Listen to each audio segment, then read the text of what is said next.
Well, our big focus, Ajit Doval is in Beijing for India-China special representative talks.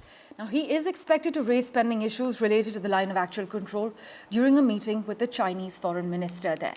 But for further clarity on the matter, we're joined by Brahma Chellaney, strategic affairs expert at the moment. Thank you so much, sir, for making time for us. We know the disengagement agreement that was signed back in October has been hailed as a breakthrough. But, sir, do you see any challenges on the radar that could undermine this agreement as Mr. Ajit Doval touches down and ahead of his meeting with the Chinese foreign minister?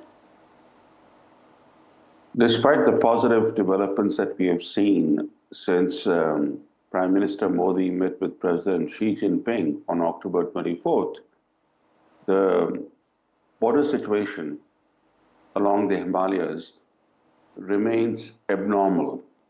Even now, they are up to 120,000 Chinese troops deployed all along the India frontier from Ladakh to Arunachal Pradesh.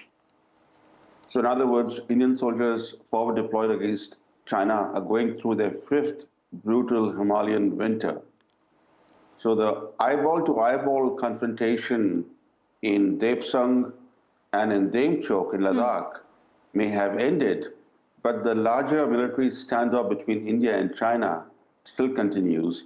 And the task of the two special representatives, when they meet today, is to end this abnormal situation along the Indo-Tibetan frontier.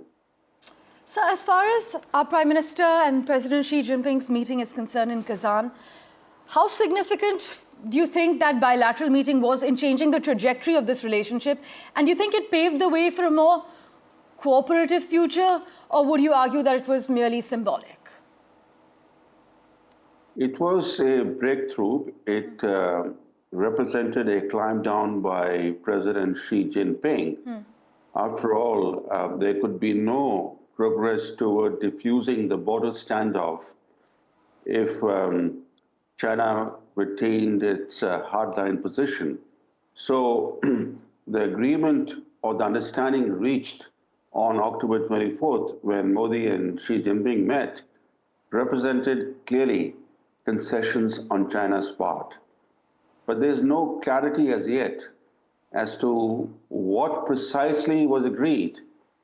In any case, the meeting between the two special representatives today is to flesh out that understanding reached on October 24th. Right. The loose ends have to be tied up, and the standoff between rival troops that persists now, that standoff has to finally end. And that means de-induction of forces, because to return to the normal situation that prevailed before 2020, it would mean that China would have to pull back the large numbers of forces that it deploys in combat-ready positions against India. Right.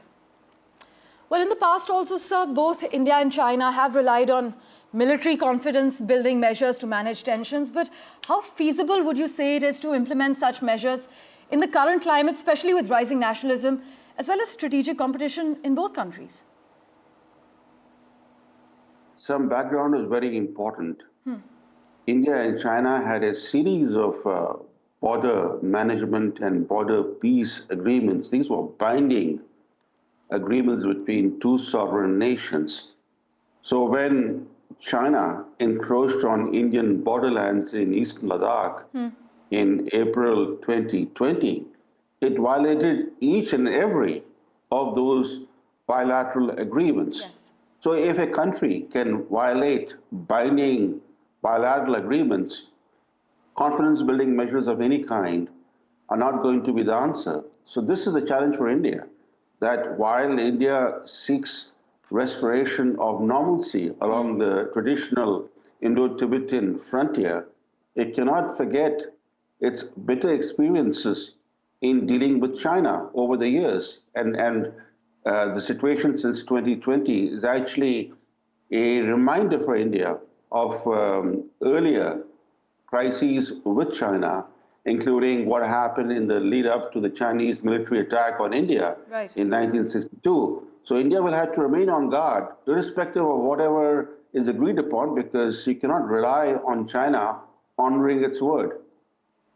As always, sir, thank you so much for joining us with your insight. We will, of course, revert you for regular updates.